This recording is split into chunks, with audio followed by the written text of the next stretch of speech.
Donc par exemple, désormais on trie tous nos aliments, on a des associations qui viennent récupérer, et concernant les déchets, on recycle entièrement le papier et le carton. Nous avons créé une entreprise pédagogique. Cette entreprise consiste à mettre différents bacs dans l'enceinte de l'établissement. Et dans ces bacs, nous récoltons les papiers, brouillons, différents papiers qu'on jette à la poubelle, mais nous les récoltons dans les bacs. Une fois les papiers récoltés, nous les transmettons à l'atelier recyclage qui seront traités par les bacs projets PPE. En fait, devant le lycée, il y a des travaux qui ont pour but de reconstruire le trottoir. Et quand ils toucheront à leur fin d'ici les prochaines vacances, on aimerait reconstruire une espèce d'espace devant le lycée. On aimerait construire des bancs à partir de bois, aussi des cendriers par exemple pour les fumeurs, pour qu'ils ne jettent pas leurs cigarettes par terre, etc. On a aussi également au projet de faire un mur végétal qui prendrait une assez grande place dans la cour du lycée.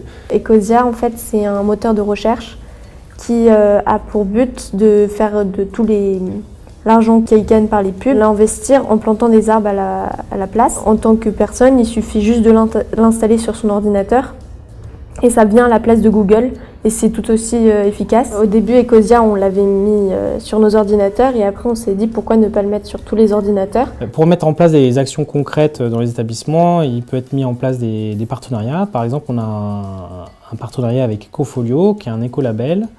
Et donc on fait tous les ans un concours d'affiches où l'idée c'est que la meilleure affiche soit récompensée et cette meilleure affiche se retrouvera dans tous les établissements pour sensibiliser au tri.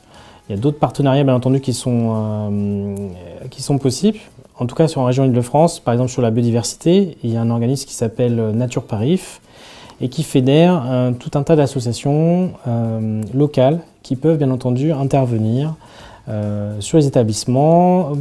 Voilà. Par exemple le CORIF, par exemple s'il y a des questions sur les oiseaux, la LPO, il y a tout un tas de tissus associatifs en fait en région Île-de-France qui peuvent intervenir bien entendu dans les établissements sur leur domaine de compétences, à savoir qu'il y a généralement des spécialistes dans ces associations et que ce sont ces spécialistes qui vont faire partager en fait leur passion directement dans les établissements. Oui, on participe à plein de projets sur la base du volontariat. Et par exemple, on a aussi participé au concours des urbiculteurs organisé par la Cité des Sciences. Et donc on a dû créer un potager urbain tout au long de l'année. Et c'est vraiment un travail qui nous a permis de développer notre recherche, notre créativité. Et c'est vraiment super, on a été récompensé par le 2e prix à la Cité des Sciences. Notamment, j'ai pu suivre du début à la fin l'organisation concernant la ruche, par exemple. Les abeilles sont arrivées en juin dernier, il me semble. On a été presque tous les éco-délégués présents beaucoup d'entre nous présents pour les accueillir.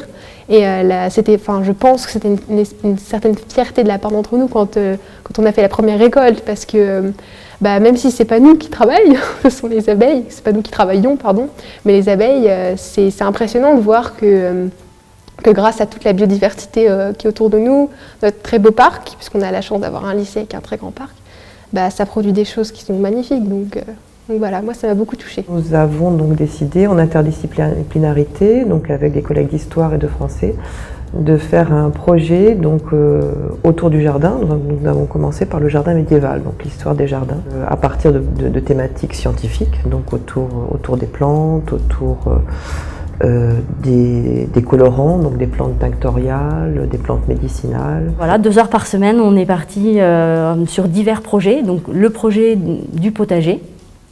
Donc effectivement, en bas des bâtiments de sciences, il y a des bandes de terrain qu'on a aménagées, on a créé des bacs et on a fait de la culture dans le sol. Donc on a planté divers légumes et divers aromatiques et on a profité aussi pour planter des fleurs. On a pris contact avec une association, Présidis, qui va nous accompagner pour le tri des petites fournitures scolaires. Et cette collecte permet de financer, par cette association, des programmes d'achat de scanners pour les enfants dyslexiques. Ensuite, on est parti sur l'idée de la zone de biodiversité. Au centre de cette zone, la fameuse mare, qu'il a fallu creuser. Donc, en relation avec l'association Plus d'arbres, plus de vie, on a eu une 40aine d'arbustes qui sont arrivés. Donc, on a fait les 40 trous avec les élèves. Ils ont tous joué le jeu et on a planté des arbres qui vont très bien et qui donc délimitent cette zone. Et ensuite, Sur la base du volontariat, ils ont creusé la mare avec tous les calculs qui vont avec. Savoir que creuser, certes, il faut creuser, mais il fallait quand même réfléchir à l'orientation de cette mare, à la façon dont elle allait être disposée, à la profondeur, niveler le terrain parce que c'était en pente et que ça compliquait un peu le jeu. Et une fois que cette mare a été finie, ils ont mis une bâche, on l'a remplie d'eau et on l'a commencé à ensemencer avec diverses variétés. Donc on a mis des nénuphars, ce qui fait qu'on a quand même une grande zone de biodiversité avec une prairie fleurie. Voilà, l'objectif étant de faire venir des espèces de la région de Saint-Ouen-l'Aumône. Ouais, il faut donner de son temps, mais après, on se rend compte que c'était pas du tout une perte de temps, quoi. Donc c'est cool.